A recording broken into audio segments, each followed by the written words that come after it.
Hello everyone, let's check this game played between Daniil Dubov and Viswanathan Anand from round number 14 of the Levit chess week.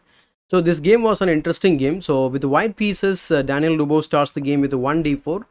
Anand replied with the move knight f6, pawn to c4, e6 and then knight f3, pawn to d5. So it's kind of queen's gambit decline.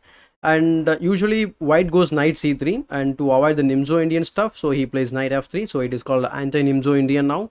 So pawn to d5 and then pawn g3, looking to fence the bishop. So it will be now again transposed into the Catalan opening.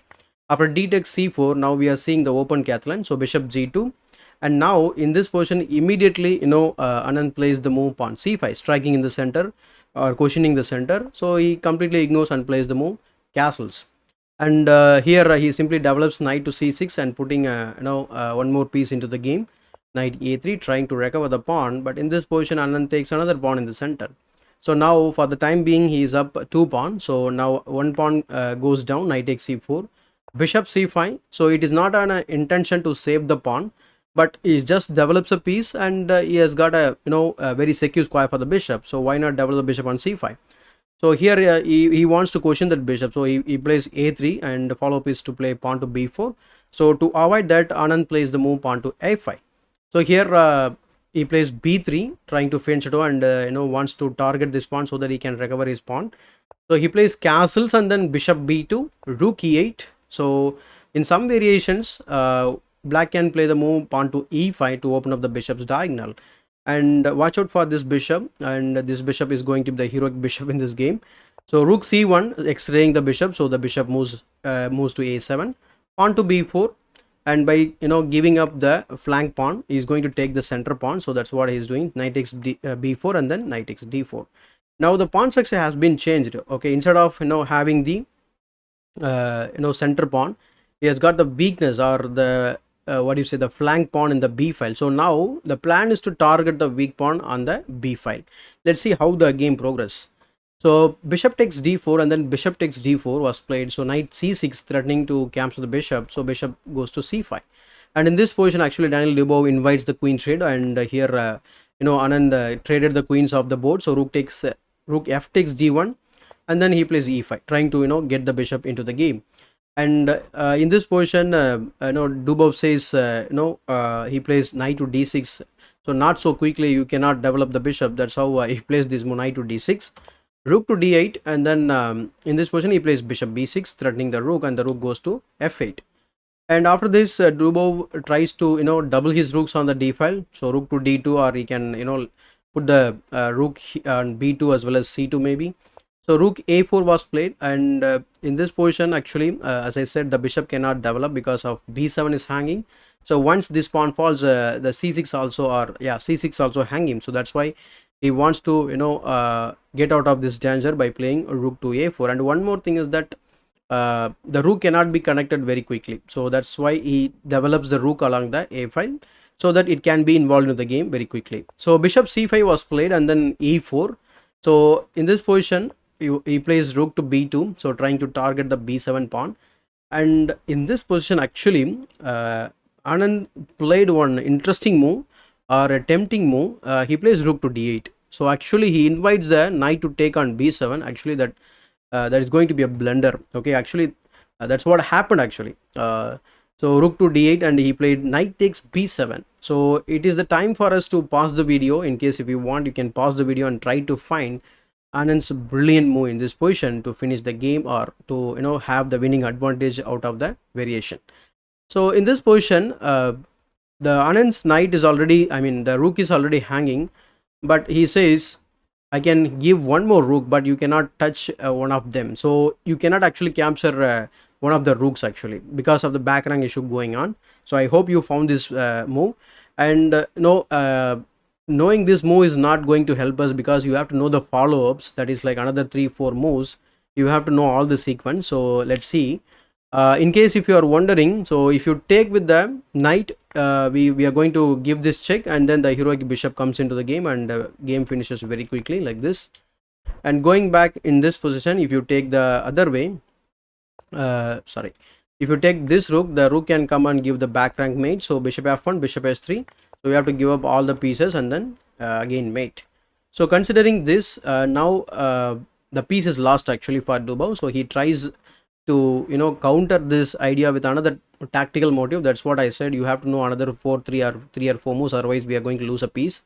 So here, considering this, he plays bishop takes b7 and then bishop e3. So bishop e3 because he wants to have the bishop pair at least. So bishop to c8. In this position, if you play rook takes b7 and then we are going to take on c5. That's how. So it's very simple, right? So anyway you are going to lose a piece. So he thought, okay, it is better to have the bishop pair on board. So bishop e3. So bishop c8 was played. So now he's going to put the rook on a8. So but for the time it is being guarded. The point is that after trading, so you have to find this move bishop e6. Otherwise you are going to actually lose a piece. So he plays bishop e6. And then after trading the rooks, now the knight is in the back rank without any defense. So he puts the rook and try to pin the knight into the knight to the king. So here you have this move rook to c8. Otherwise this is the last position for black. So there are many other variations also possible. That this is one of the beautiful variation. So rook takes c8, bishop takes c8, and then bishop to g5. So now as you can see, Anand is up a whole piece. So is going to convert this, but for some reason or Daniil Dubov did not immediately resign. So he tries something like 10 to 12 moves he tried. So bishop b7 was played, bishop into f6, g into f6, trying to damage the pawn structure. Since it was a rapid game, anything can happen. So they were having like in this position Daniil Dubov was having 1 minute on his clock and Anand sir was having 2 minutes. So bishop h3, knight e6, and then e3, king g7, and then bishop f5 was played, knight c5, and then pawn to h4, bishop to d5. So the plan for black is to because white does not have any plan, I believe. So black's plan is to target this pawn and then capture this pawn, and then this pawn has to run. So this is the long time plan. In case if white did not resign, this has to happen on board. So bishop e6, bishop e2, pawn f5, king g2, and then king f6, king f1, and then king e5, king to e1, knight to d3 check, and then king f1. So after Anand playing king to d5, in this position after 42nd move, Daniil Dubov simply resigned the game.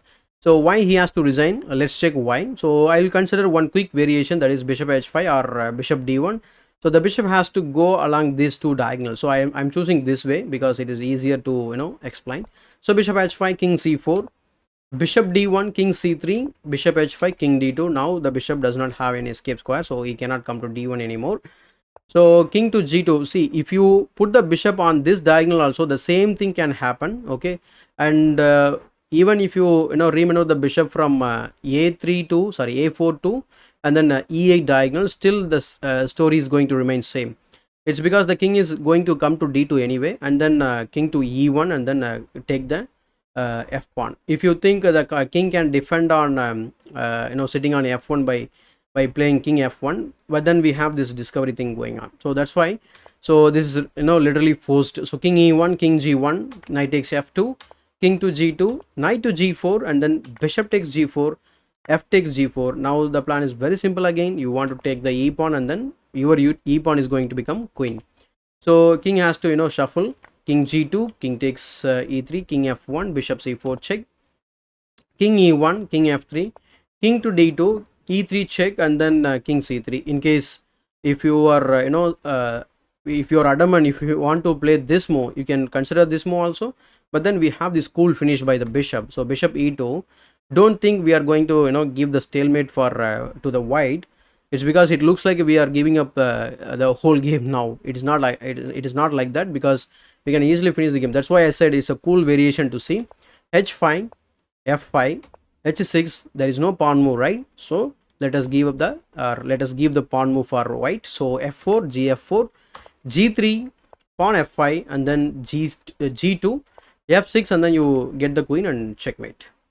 So that's why I said if you play this king e1, still you are going to lose the game, and if you play king c3, you are going to lose the game maybe like 2 or 3 moves earlier maybe. So I hope you enjoyed this quick game and quick review of this game. If you are seeing this channel for the first time, please consider subscribing to the channel, and also please like this video. And as usual, this is Chess Wiser, your wise choice to improve your chess.